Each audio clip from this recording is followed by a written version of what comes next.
தாவேகாவின் முக்கிய பேச்சாளர்களில் ஒருவரான லயோலா மணிக்கு முக்கிய வாரிய தலைவர் பதவி வழங்கி முதல்வர் விஜய் உத்தரவிட்டுள்ளார். தமிழ்நாட்டின் உச்சபட்ச நடிகர்களில் ஒருவராக இருந்த விஜய் சுமார் 3 ஆண்டுகளுக்கு முன்னர் தமிழக வெற்றிக் கழகம் என்ற அரசியல் கட்சியை தொடங்கினார். இந்த கட்சியில் பல்வேறு முக்கிய பிரமுகர்களும் இணைந்த நிலையில் சமூக செயல்பாட்டாளராகவும் மேடை பேச்சாளராகவும் இருந்த லயோலா மணியும் இந்த கட்சியில் இணைந்தார்.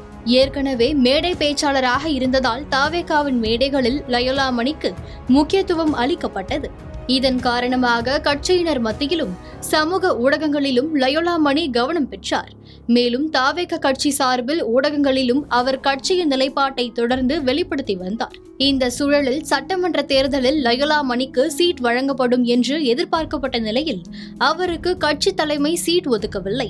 அதனைத் தொடர்ந்து தாவேகா ஆட்சியை பிடித்த நிலையில் கட்சிக்கு உழைத்தவர்களுக்கு வாரிய தலைவர் உள்ளிட்ட பதவிகளை வழங்க தாவேகா தலைமை திட்டமிட்டு வந்தது.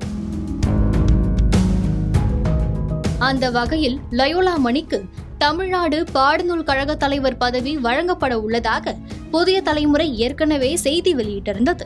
இந்த நிலையில் தமிழ்நாடு பாடநூல் மற்றும் கல்வியியல் பணிகள் கழக தலைவராக லயோலா மணி நியமிக்கப்பட்டதற்கான நியமன ஆணையை அந்த துறையின் அமைச்சரான பள்ளி கல்வித்துறை அமைச்சர் ராஜ்மோகன் முன்னிலையில் முதல்வர் விஜய் லயோலா மணியிடம் வழங்கியுள்ளார்.